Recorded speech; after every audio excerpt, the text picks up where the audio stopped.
I think we ought to show a strong vote for John Boehner tomorrow and our leadership team, as we did in the elections for our leadership right after the election. So that was yesterday, and today what will happen? John Boehner seeking his third term as House Speaker. He's being challenged by two other congressmen, one of them Louis Gohmert out of Texas. The other is my guest now, Florida Congressman Ted Yoho from Capitol Hill. Sir, good morning to you, and welcome back to America's. I'm doing fine. Tell me what's wrong with John Boehner. You know, John Boehner's a nice guy. What we're lacking is political leadership and going through the regular order of the process of bringing up bills, member initiatives based on merit, not on politics. And we need a vision and a direction for our country and where we're going.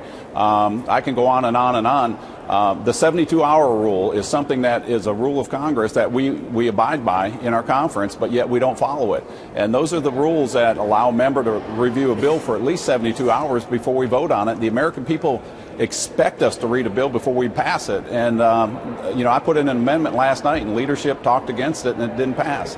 And these are things that for us to do our due diligence, we need to have that in place. And those are things that we should fight from a leadership standpoint to say, hey, I want you guys to be well informed so that you can do what's best for your constituents, the people that sent us here.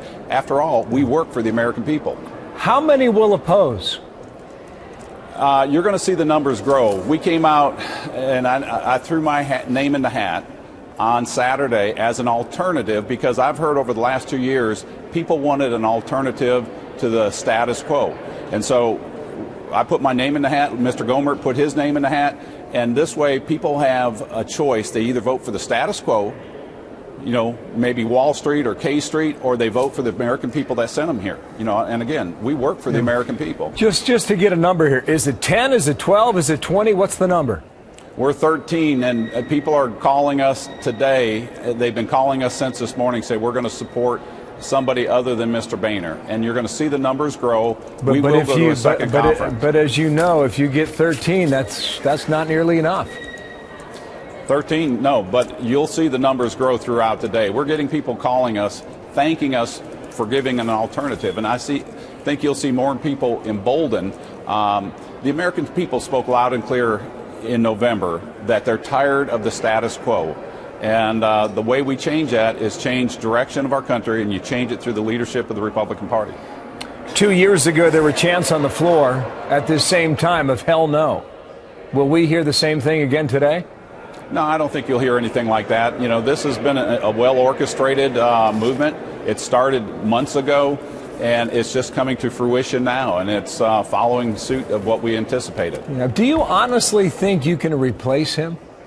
I honestly do. I wouldn't, you know, I don't do things for show. This is something, again, where I come from, people every day, they ask, you need to get rid of Mr. Boehner.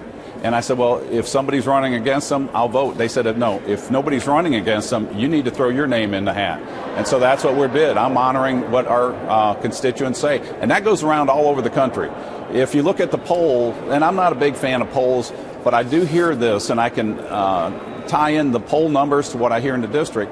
25 to 30% of the American people that are registered Republicans are looking to leave the party because they don't like the leadership, they don't like the direction. It's time for a new beginning and a new day in American politics, and I look forward to having a hand in that. Two more questions here. You opposed him 2 years ago, as I pointed out, but just last month his staff worked with you on an immigration bill. Was that not good enough? The bill should be brought up on merit, and I applaud them for that, and I even came out and said I thank them for bringing that up. But that bill was to go against the executive, the president, for overstepping the boundaries of the Constitution. Every member of Congress should have voted for that because that reins in the president from rewriting our immigration laws, which is not his authority. His job is to faithfully execute the laws of the land. We tend to hold him accountable. So anybody that's in a leadership position should have brought that up. And I commended them for doing that, and I thanked them. Quickly, you put out a statement saying enough of career politicians in Washington, D.C. Well, that was something frankly, we ran on. A lot of voters probably agree with that statement. Do you think John Boehner's a career politician? I think you have to look at what they've done over the course of their career. I came up here for a cause, not for a job. I think, you know, some people, if you've done the same thing over and over and over again and you're not getting different results, it's time for a change. And the only way you can change Washington is by changing the people that are in Washington and the people that are in leadership. Right, we will see and what I think happens. the American people are looking forward to that. We will see what happens today. Sir, thank you for your time. We're out of time Hey, now. I appreciate it. Have a great day. Ted Yoho out of Florida. Thank you, sir. We'll see what happens.